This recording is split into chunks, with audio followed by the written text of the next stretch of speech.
Greetings, friends. This week we have the great love commandment.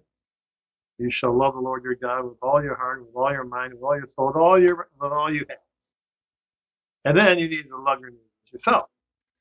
Well, when you step back and think about this, especially in our culture, the command to love seems almost odd, doesn't it? I mean, after all, love is associated and so intertwined with our emotions and how we feel. How we feel is our authentic self, right?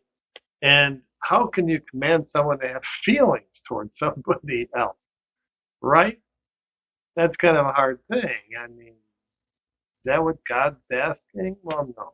We need to love God with all of our interior. That means our reason and with our imagination, with our, especially our will. All these things have to be activated um, within us to love. Okay, so it's just not an emotion.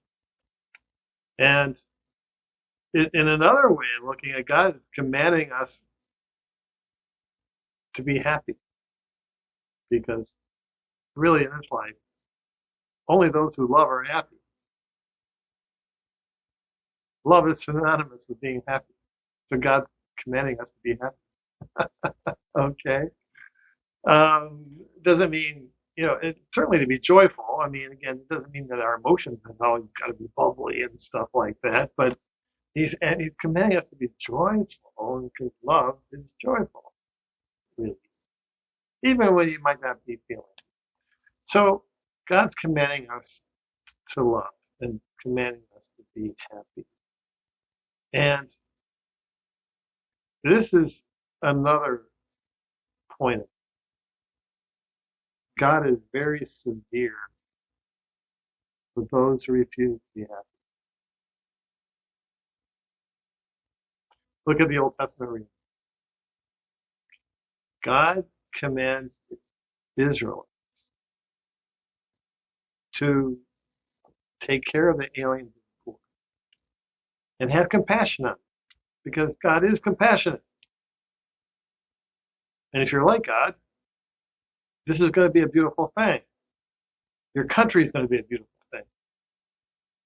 Well, if they don't, this is the severity of God. I will kill you and your wife, and your children will be aliens and poor in land. Ooh, that stings, doesn't it? That God's wrath will be unleashed on those who refuse to love. God's wrath is unleashed on those who refuse to be happy. He doesn't say, well, okay, you refuse to be happy, go and mope in the corner. No, God gets mad at this, okay? His wrath is there. So we need to imitate Christ, who is, in fact, the definition of love.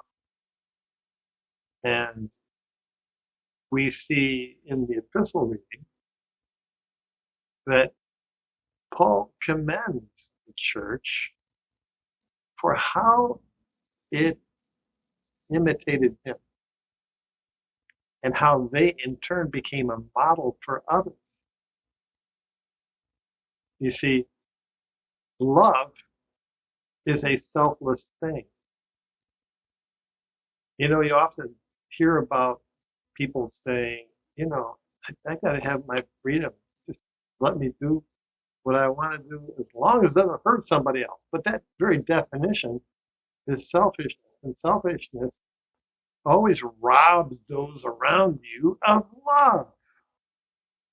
And it's imitating Jesus and being imitated ourselves that saves us from the wrath to come. Again, God is severe with those who refuse to be happy, those who refuse to love. So these are some thoughts that are sort of half-baked in my head. Maybe by the Sunday they'll get a little clearer. But speaking of Sunday, We hope to see you there. Maybe come with your ideas about this too. Talk to me about it. God bless.